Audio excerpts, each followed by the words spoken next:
Hello everyone, and welcome to another complimentary Green Tech Media webinar. Today's webinar is part of a series of webinars we do throughout the year to help keep professionals in the grid modernization market informed through research and analysis on the latest technology and market trends. Today's presentation, Next Generation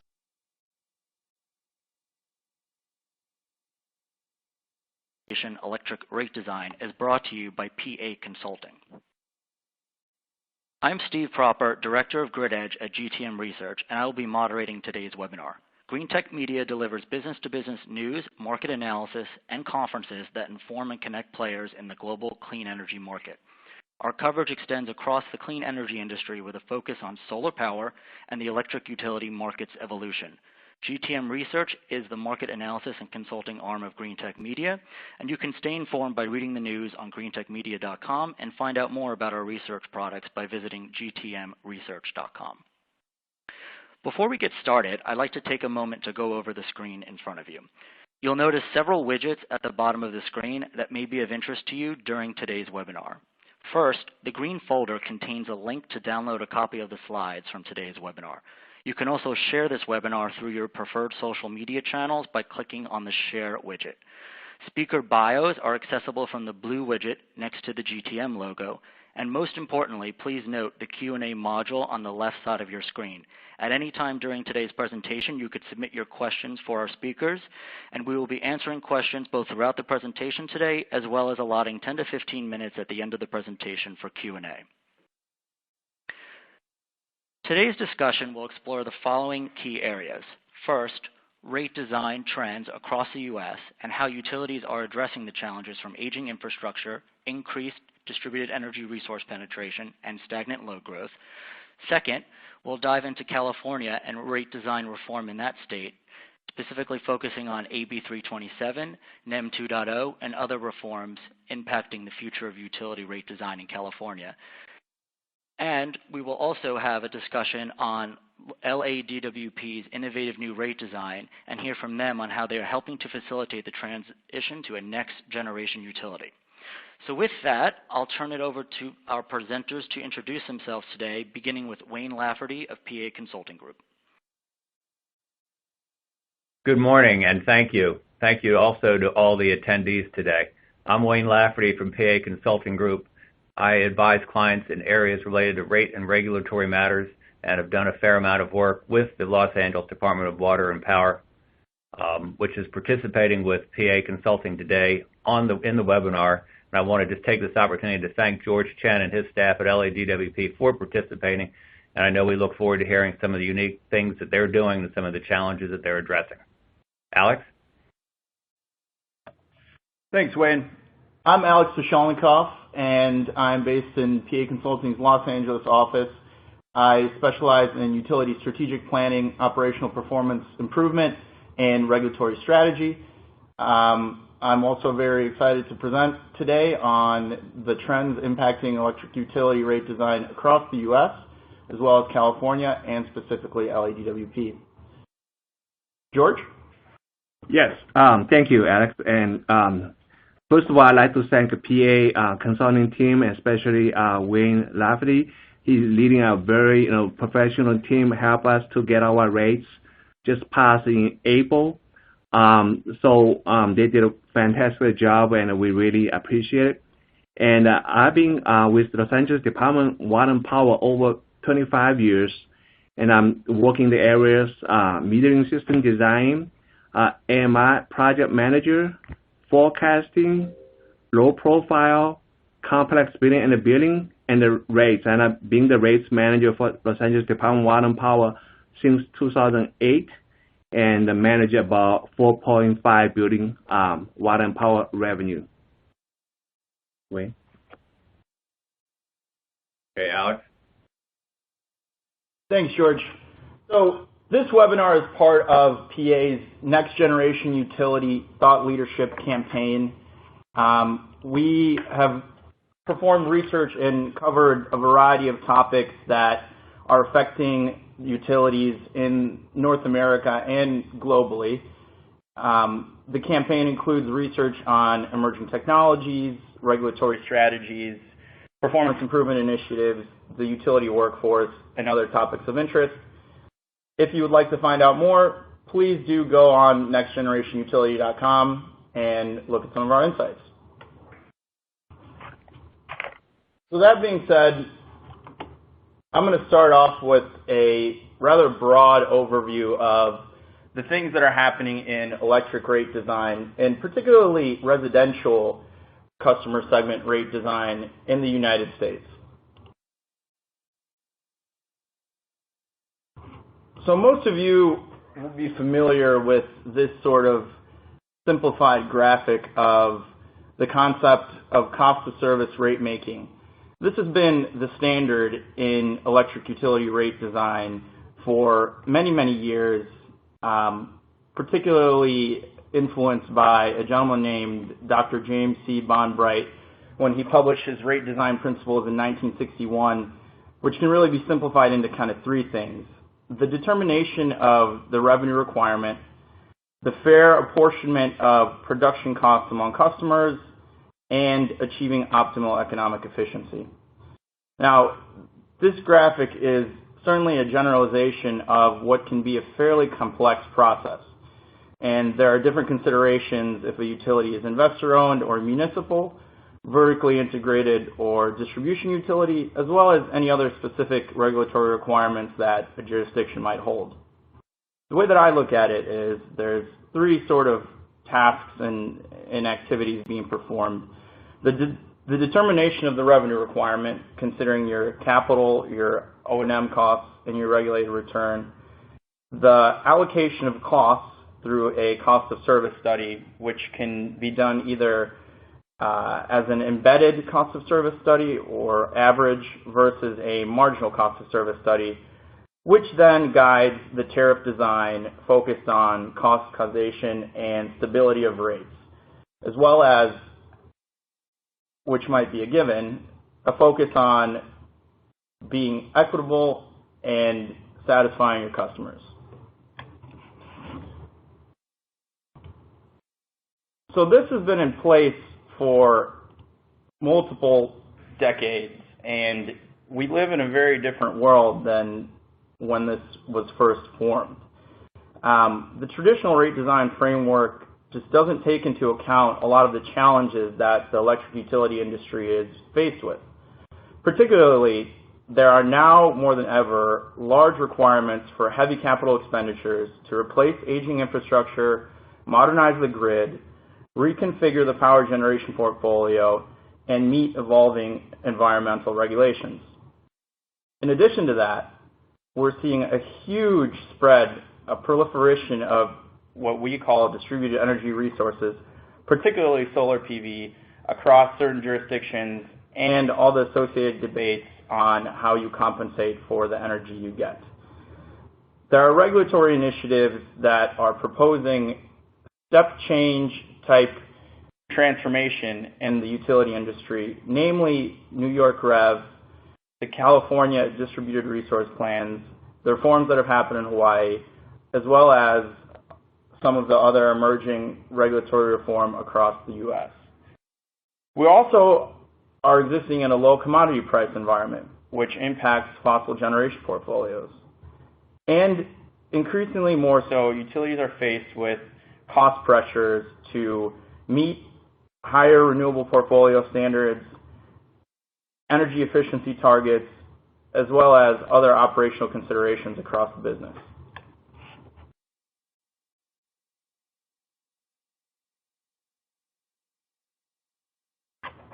And to address some of these issues, utilities have really rethought some of the ways that they go about rate design.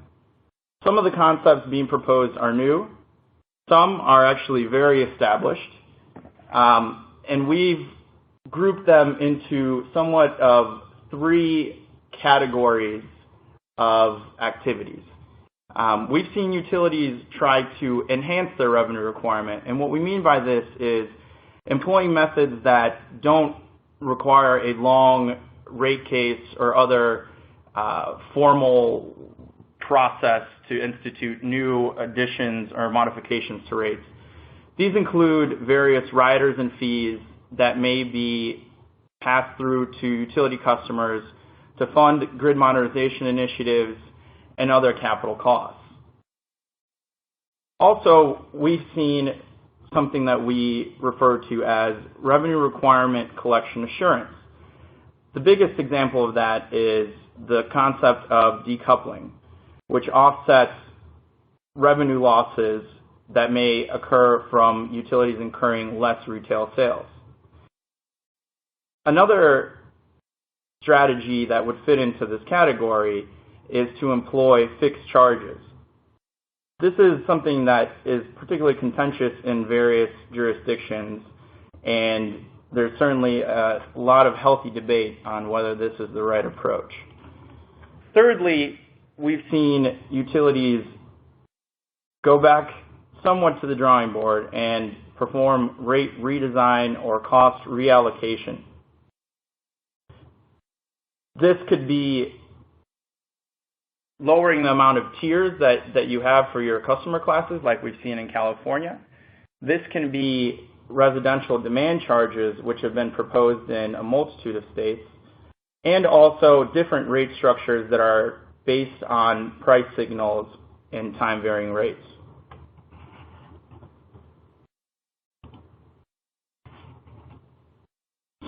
So in the heart of this debate, we see a conflict that we have dubbed the NEM Wars. And it stems from utilities contending that compensating customers at the retail rate for net energy metering creates cross-subsidization, and those that do not have solar end up bearing the cost, whereas other parties argue that there is not sufficient evidence or analysis to actually prove this. We will not opine on which side is leading the way, but it's very interesting to see what has happened in a few of the highly publicized regulatory and legislative reforms that have happened across states like California, which recently maintained retail rate net metering, states like Hawaii, which has set apart two classes of net metering for self-supply and grid supply PV systems, states like Nevada, who in a very contentious decision did not allow the grandfathering or keeping those systems that were previously compensated at the retail rate, which understandably has changed the economics that folks face with those systems. Arizona is also one that has substantial regulatory activity around proposed demand charges and fixed charges and lower NEM rates.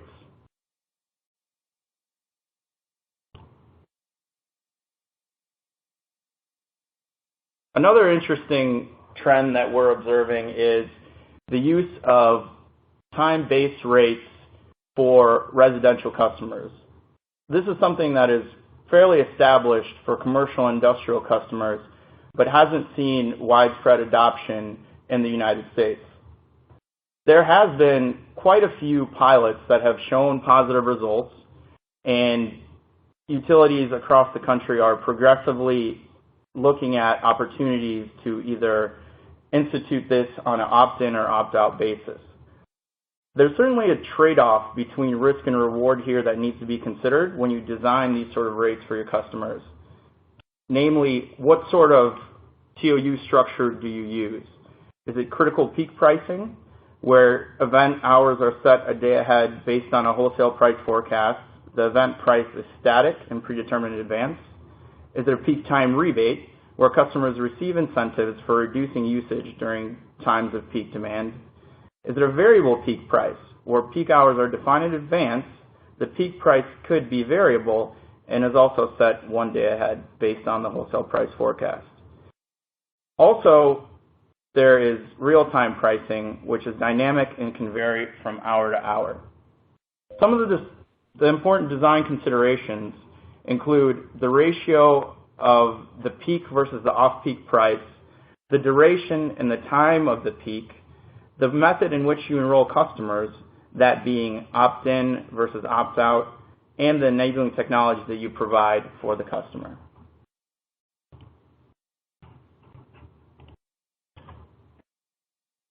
So in addition to that, we're seeing some very innovative proposals for regulatory reform, which is fundamentally changing the traditional utility business model and the way that it recovers costs. In the New York REV and Solar Progress Partnership proposal, we saw a collaboration between both solar vendors, utilities, and other third parties to propose a community solar and behind-the-meter paid at the retail rate, and then a ramp down to what would be dubbed a REV value. In California, an interesting proposal by a CPUC commissioner wanted to test an innovative new incentive model, which fundamentally changed the way utilities earn their returns on investment in distributed energy resources. In Minnesota, the E21 initiative is instituting a performance-based rate-making scheme to be a forward-looking regulatory framework. In doing so, there are increased customer options and rate design reforms to meet the expectations of service, product, and technology options. As part of our Next Generation Utility campaign, we've published a white paper named Regulatory Foresight and the Next Generation Utility, and we contend that in these times of change, there are certainly opportunities for utilities to be proactive, collaborate with their stakeholders, and propose new and innovative ways to earn revenue.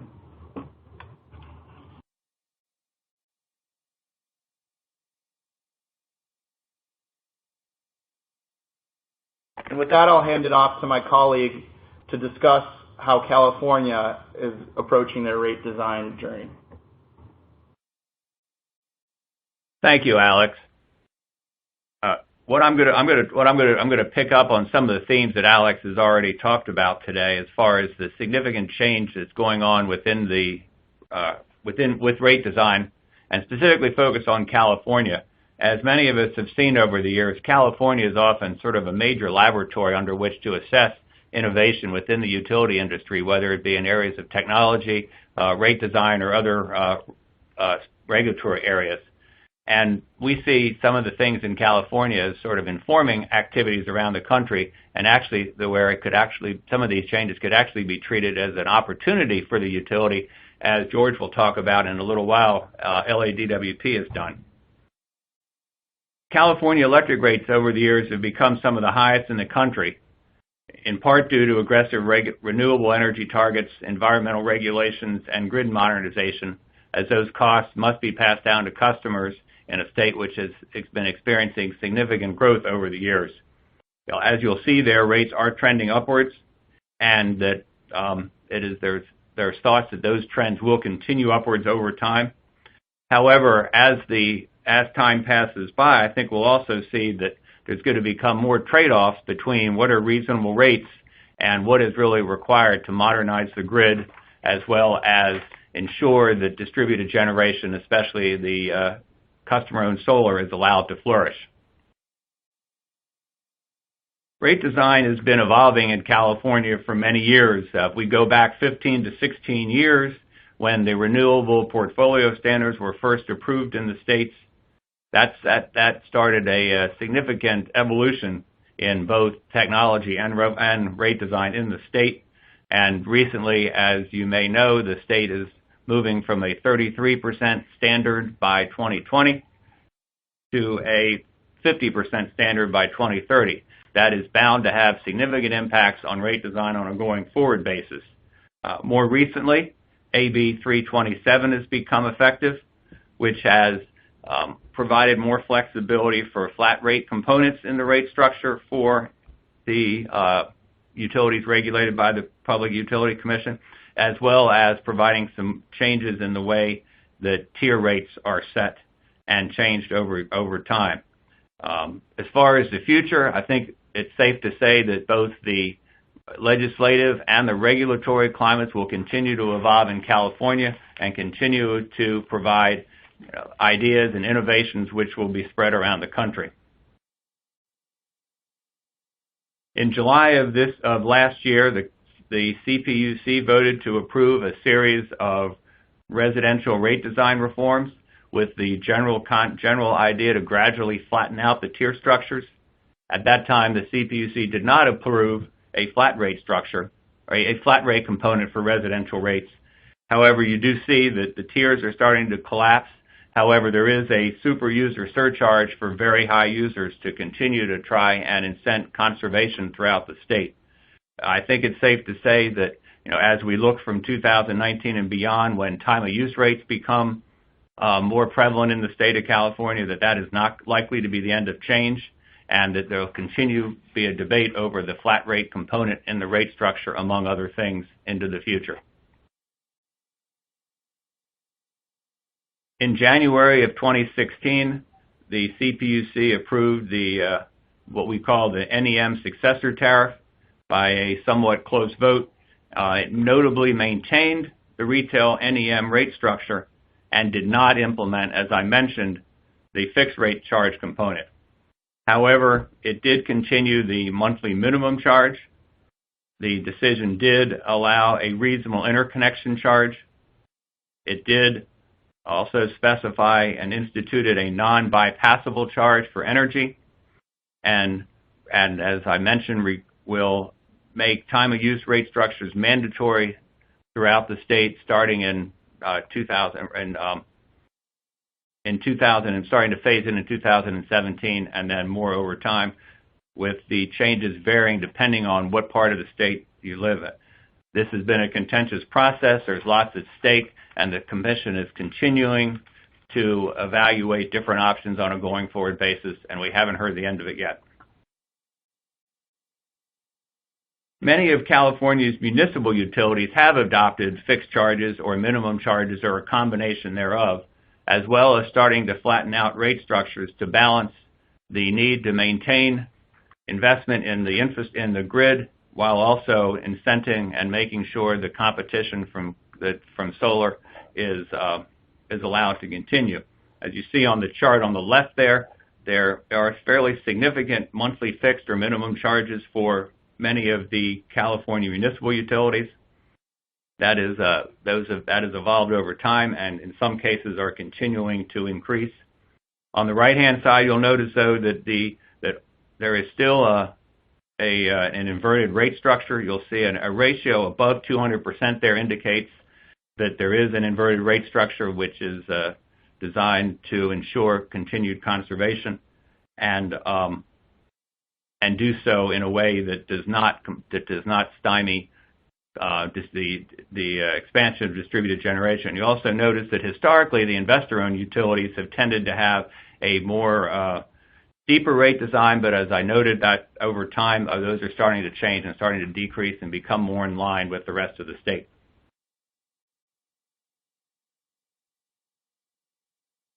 During this evolution through the regulatory process and the legislative process, several of the California investor-owned and public-owned utilities have proposed or are instituting innovative rate options for customers for installation of distributed energy resources, allowing more incentives for electric vehicles, responding to dynamic pricing needs, or customers that are requesting more renewable energy options. In San Diego Gas and Electric Company has instituted a bring your own battery tariff, where customers are incented to bring energy storage into the grid. In Sacramento, SMUD has had a 2-year successful pilot for smart pricing options and looking at moving more towards time of use rates, and is just trying to determine whether it's better to have an opt-in or an opt-out structure. As George will talk about, in LA, there is now implemented a tiered flat rate structure. And as noted, there also Pacific Gas and Electric Company is offering 2 different types of electric vehicle rates and options for customers. This list is certainly not all inclusive, but it gives some ideas on some of the innovation that is taking place. I think it is safe to say that the industry should expect more innovation like this as the evolution continues in this industry.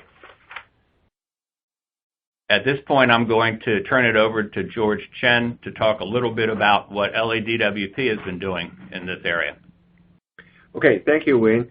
Yeah, we just finished our rate case in March, April timeframe, and we have a lot of these the rate changes. So I'm going to talk about. First of all, I'd like to give the overview of Los Angeles Department of Water and Power power system. We are the largest publicly owned municipal utility. We serve about 1.4 million residential and business customers. And the department is vertically integrated, owns generation, transmission, and distribution assets over 465 square miles service territory. Our generation capacity is about 7,600. Our energy efficiency target by 2020 is 15%, and we have about 10,000 employees.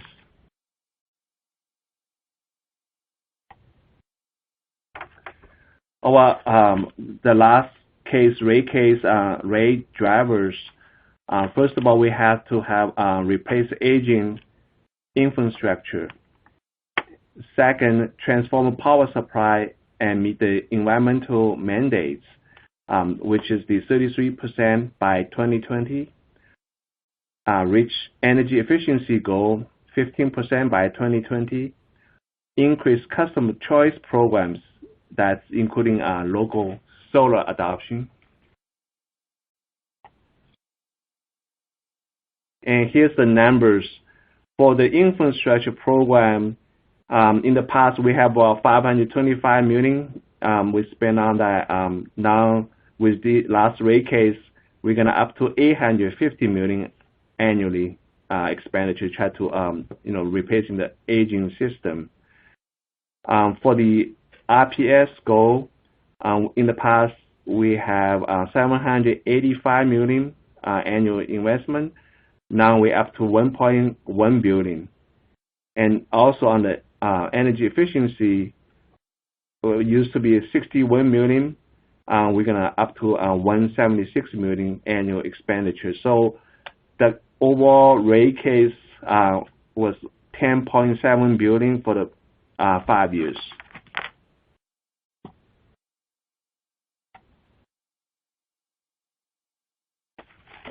LADWP rate design objectives.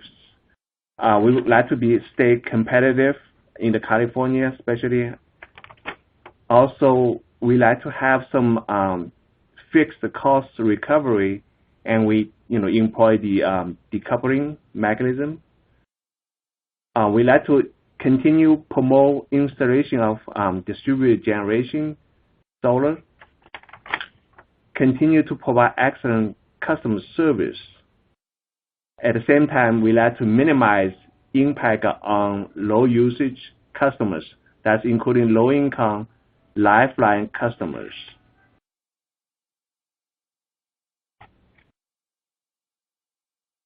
And here's a chart compare our typical customer bill within the state, and we are the second lowest price in the state, and we're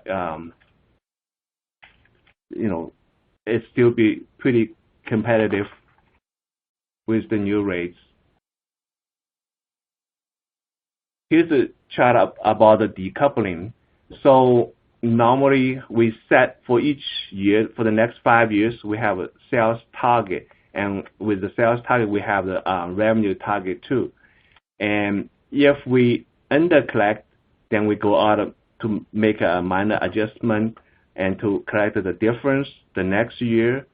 Or if we over collect it, let's say now the weather is pretty hot, if we have a lot of sales, then we're gonna refund the difference to our customers. So that's gonna ensure we get an adequate revenue for our power system.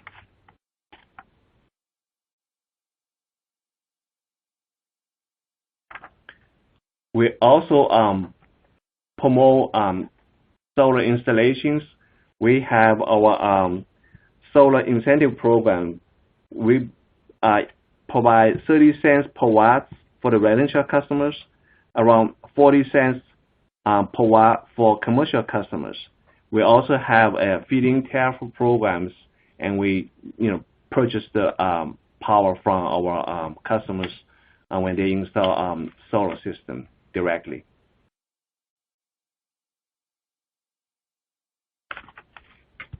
Here's a chart about our medium residential customer monthly bill. It's around $60.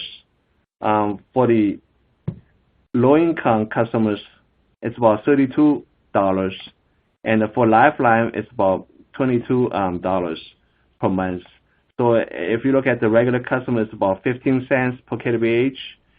For low income, it's about 11 cents per kWh. For the Lifeline customer, it's about 7.6 cents per kWh. We think that we're gonna protect minimize the impact on the low income Lifeline customer as well as the low usage customers.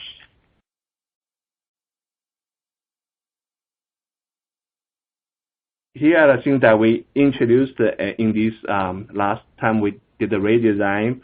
We increased energy components, the price for the commercial customer.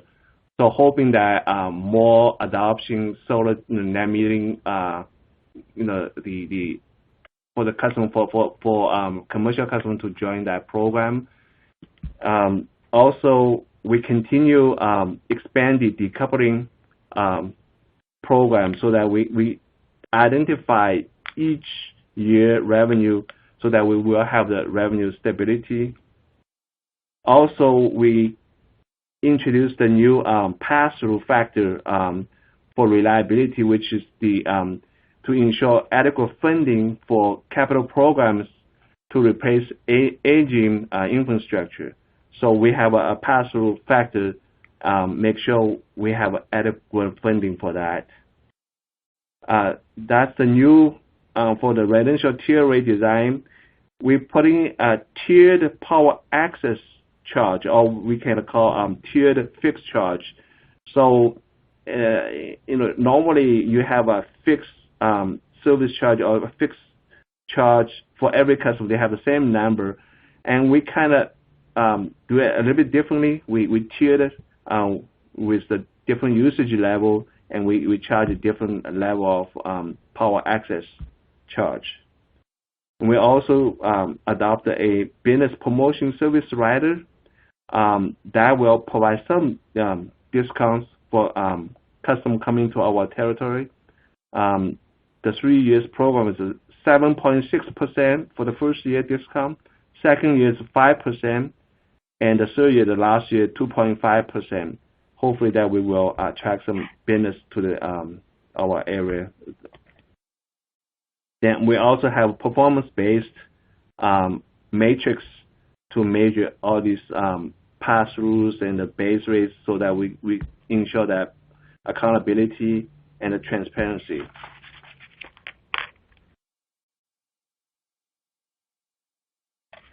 So here's a chart about our pass-throughs. So we have about 5 different pass-throughs. The first one is fuel, pretty much related to fuel adjustment factor. So as we can see that the gas price going up and down, and especially recent years going down. So that adjustment really help us to keep the price close to real time. Second one is the variable renewable adjustment factor. That's the one that we try to achieve each year with certain percentage of renewable. If we don't have enough, then we will go out of purchase. So that's the variable factor. The third one is the fixed renewable. That's what we do on our own. We invested, and then we have a certain numbers coming. If not, then we use the one that on top, the variable renewable to manage to get the right percentage. And then the reliability adjustment, which is for our infrastructure replacement, and that one's also as we see the pole, cross arms, and transformers replacement as needed, we're gonna go up and down on that. And then the incremental base, that one is pretty much fixed for us.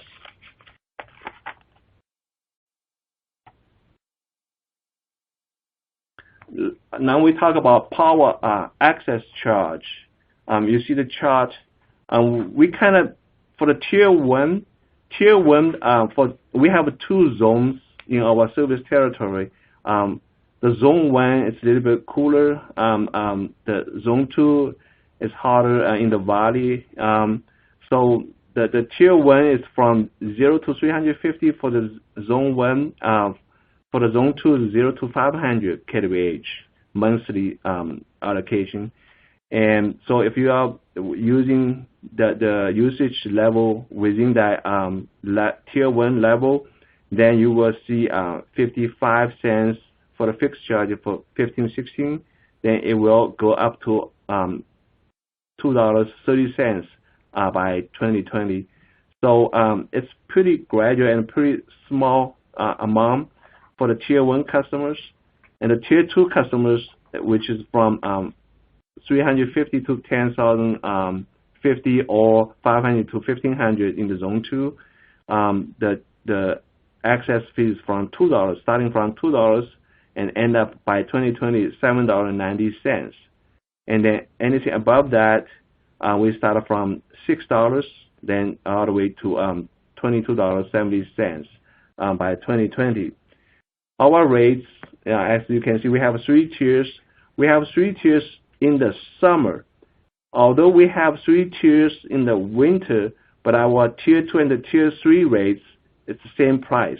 So essentially, we have 2 tiers in the winter months, which is the 8, a month from October to May. Then from June to September, that's our summer months, 4 summer months. And right now, our tier 1 price is about 15 cents, tier 2 18.7 cents, and the tier 3 about 24.35 cents. So that's our tier price.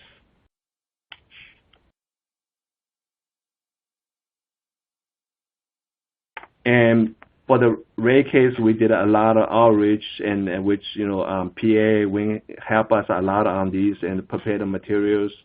So we had 61 rates, presentations throughout the city, and we get a lot of support. In fact, our power access charge, we get Solar City and other the environmental groups that support our design. So that's my presentation. Yeah, thank you, George. Thank you, George, and thank you, PA folks. We will now move to the Q&A part of the session, and we have a lot of great questions coming in, so we'll get right to it. First question coming through: is LADWP's reliability cost adjustment factor in effect a fixed charge? How large is the charge, and how is it set?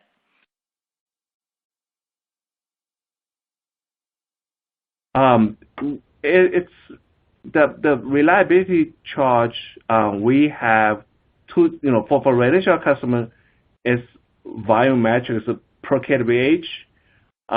For the commercial customers, we have 2 components. Part of it is tied to the demand charge, which is the fixed charge, and part of it, I think it's about maybe 70-30 kind of split, then based on the kWh charge.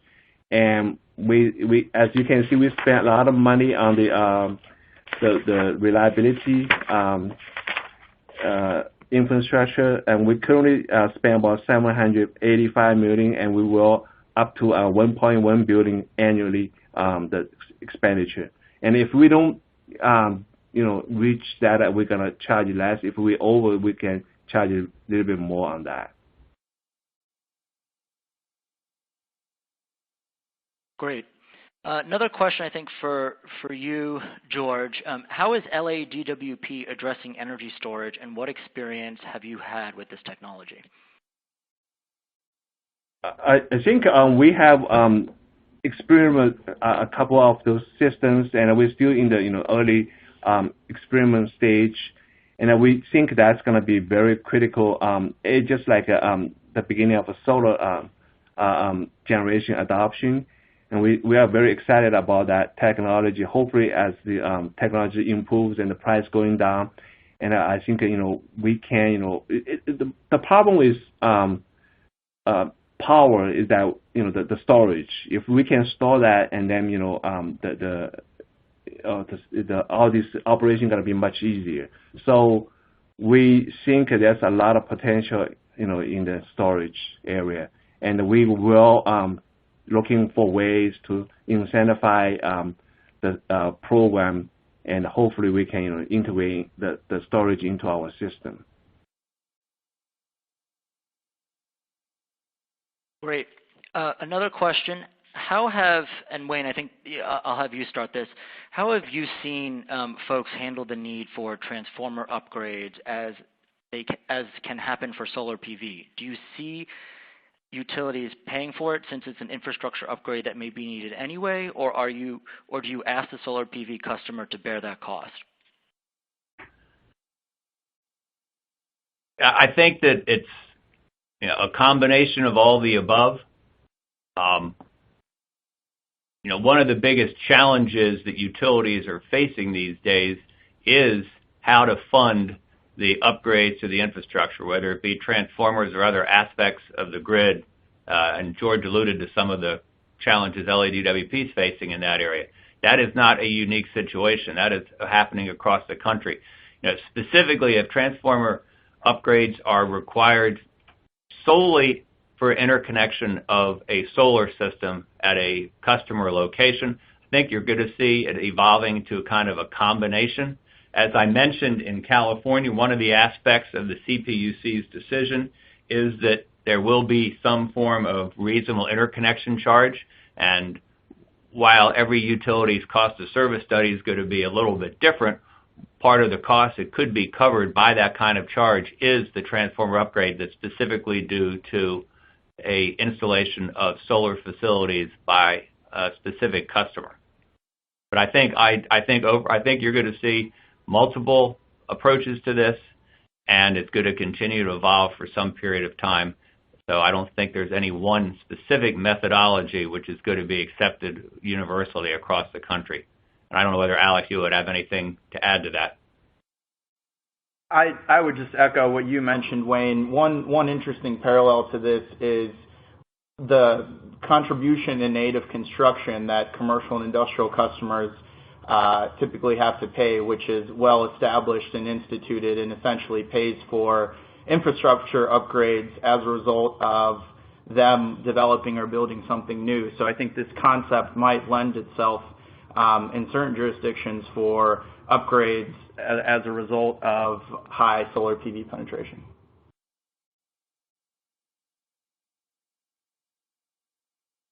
Great. This question, I think, is for LADWP. Has LADWP considered revising its NEM program? What are LADWP's goals with its distributed generation rates and promotional programs? Right. We have adopted, changed a little bit. We established the NEM metering rate in 2008, and now we just changed a little bit. And in fact, we enhanced the program by adding more incentives into the rates, and we view solar installation is gonna be with us, and part of it is also we're gonna make sure we can observe these solar installation into our system, so we can make set the rates in a way that we can make sure the pace going to be in line with our system can observe the solar generation, and we don't have a limit on it, and we want to continue have the solar installation, encourage solar installation in our service territory.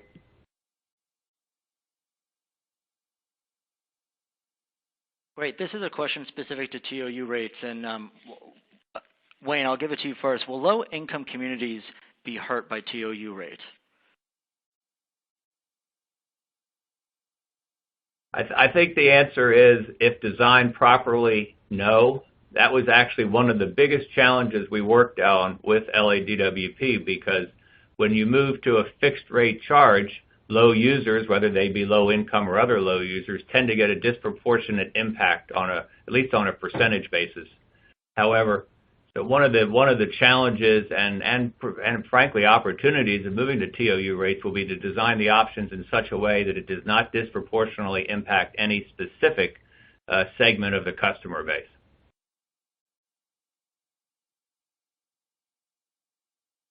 Great. Question for you, George. Why did LADWP decide to go with the power access charge rather than a demand charge, such as dollars per kilowatt hour or dollars per kilowatt? First of all, because my background, I have the experience in the metering and also the billing system. So in order to implement demand charge, you have to have the meter to match with that. And almost all the residential customers, we don't have a demand registered. But if you look at the demand charge, I don't think it's very suitable for the residential customers, and we think the tier rate structure actually really works the best to solve the residential customer billing. And because over the last 30-some years, in California and some other states, that we work very hard to set up the tier rates, the inverter tier rates, to send the conservation signal, and we prefer continue that trend and still preserve the conservation approach. The major difference between the TOU rate and the tier rate, the tier rate is pretty much provide a minimum requirement for the basic needs. So that's in the tier 1, and then they give you allotment. Then you have the tier 2, tier 3, as you use more and then you get into different things. So that design is pretty good, and in fact, because I have the advantage of working on the water side. So water, for the residential customers, also use that tier approach. And also, we talk about, the minimum daily use per person is around 100 gallons. So you can translate that into power. When you have the refrigerator, you have some lighting, you have some the fan, basic need. So that's why in the past we set the tier approach, and TOU does not have those kind of approach.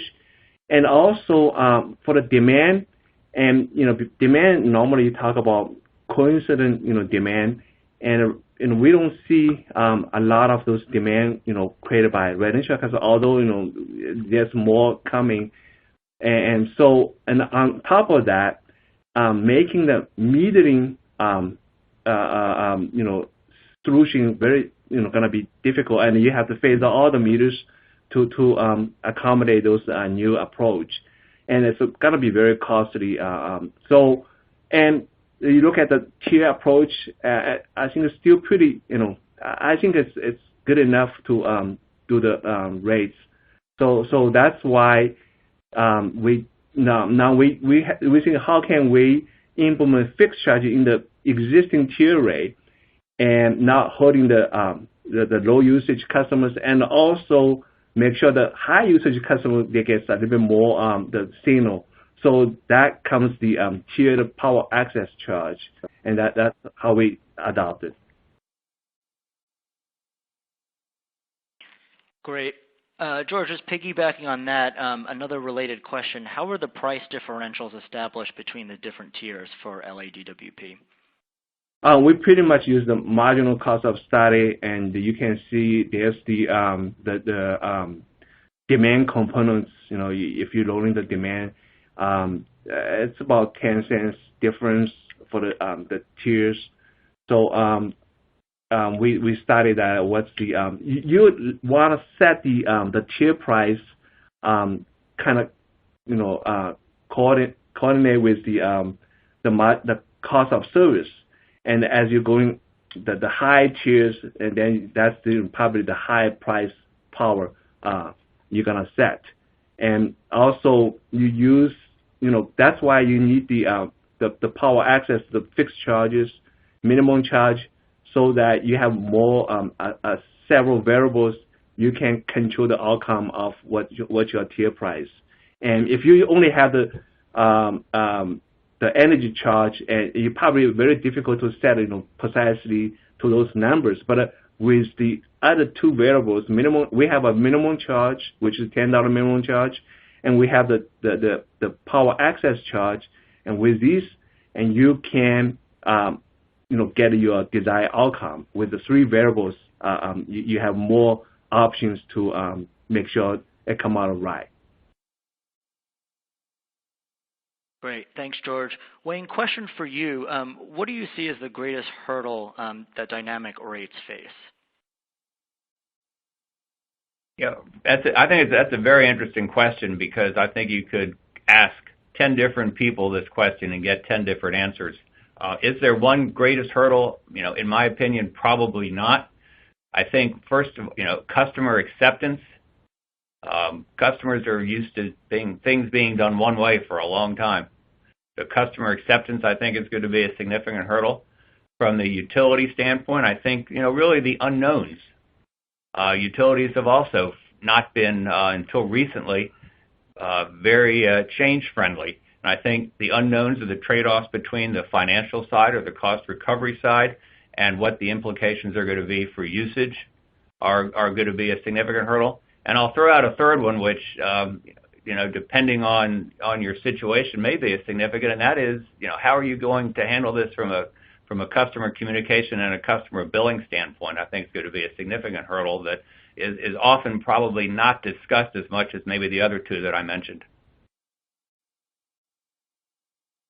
Great. One more for you, Wayne. Where do you see the journey going with regards to NEM reform, in particular decreasing feed-in remuneration paid under NEM versus the introduction of demand charges? So opining on those a bit further.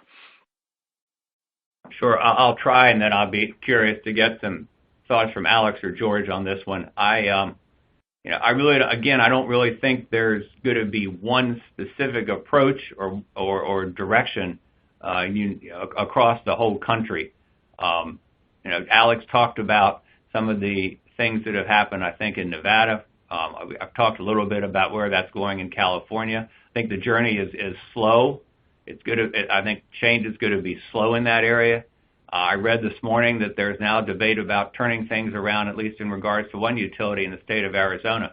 So as far as where the journey is going, in my opinion, it's going to go slowly. It's probably going to go towards a gradual move in a lot of areas away from NEM towards other rate structures and towards other mechanisms. But I can't emphasize more. I think it'll be slow, the change. I don't know, Alex, whether you have anything you'd like to add to that. Sure. Well, I think there's a few good examples of some innovative ways that other jurisdictions are approaching this, one of them being the concept of a value of solar tariff, which is essentially compensating you at somewhat of an avoided cost rate away from the retail rate, and not netting against what you actually consume from the utility. I'll echo Wayne that I don't think that there'll be a large radical transition that happens right away, but generally I think that rate design should kind of improve to better capture the value of the grid and the reliability and other kind of products and services that you receive, and net metering will gradually continue to move to be compensated more for the cost of energy, whether that's an avoided cost or calculated in a different manner. I don't know, George, if you have anything you want to add to that. Right. I think because the solar price is going to continue going down, the So that gives us some, opportunity later on that, you don't have to have the subsidies or with the, not that much on the, incentive side. And so it will adjust itself. And also we can set the rates gradually, like Wayne and Alex mentioned. So there will be opportunity that eventually we're going to meet that cross point that everybody's going to be happy. A couple questions on this topic. With AMI meter deployment reaching saturation in the U.S., why are utilities still not having TOU rates as the default while having the standard slab rates as still the default residential pricing? Only a minuscule 2% seem to have TOU as default. Any thoughts on why? Okay, I'll give a shot on this. For the time of use, again, the basic idea, for the residential customers, so commercial, no doubt. Most people on the special, medium, and large commercial customers, they should be on time of use, and they should be on the demand setting. For the residential customers, again, we kind of pretty much can model that, right? Each home, you have a refrigerator, you have some kind of the lighting, and you have the fan, or you have air conditioning. So we pretty much can budget each home how much energy they should use per day and also per month. So the tier rate works very well because now you can pretty much say, okay, all you need for the basic need maybe 350 or 500 kWh per month. And above that, then you try to set up a pricing and say, okay, doing conservation. And even more if you say, okay, now you're really going to bump you to the higher tier. But the time of use does not do that kind of thing. If I'm using different time and they send you the pricing, they said it right, but there's no discourage you to use too much, and also it won't be that help you if you're not using enough, and it will say, okay, we give you a little bit break, and especially for those low usage customers and for low income lifeline customers, for these retiree customers that when they need to use power, let's say you have a several hot day, and they like to turn on the AC, but they have not used a lot during the regular time, but so they can use that, the allotment to use it when they need it. So the tier rate for residential customers has a lot of value there, and if you look at the water rates also, that's using the same approach, but commercial rates, water and power, it's all different design, approach. But for the residential, we always pretty much use the allotment approach, and we try to model that, and it's pretty well. So TOU, even though it's available, but for the conservation aspect, I think probably the tier rate beat the TOU rate.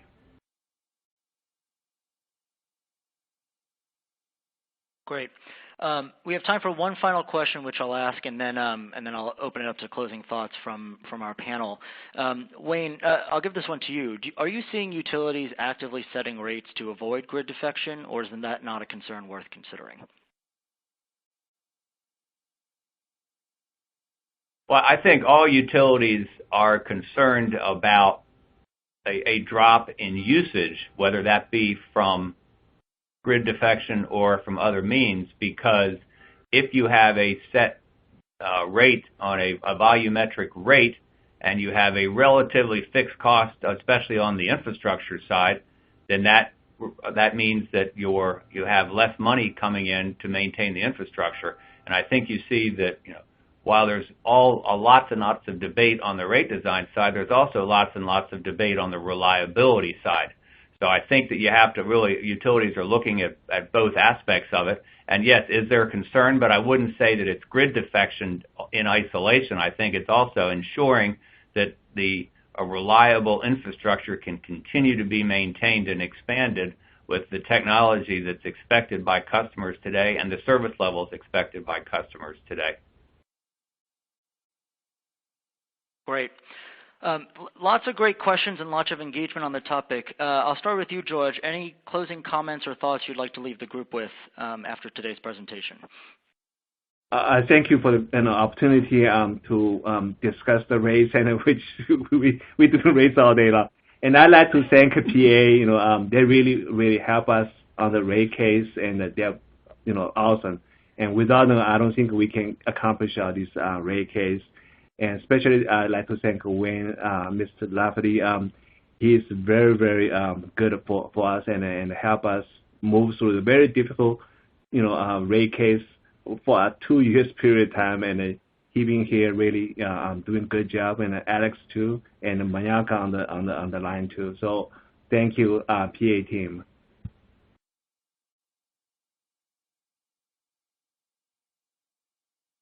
Great. And that brings us to the end of today's presentation. I'd like to once again thank our partners at PA Consulting for making the discussion we just heard possible.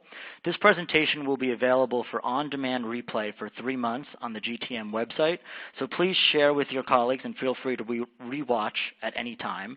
And again, thank you to everyone for joining us today, and I look forward to seeing you again soon on the next GTM webinar.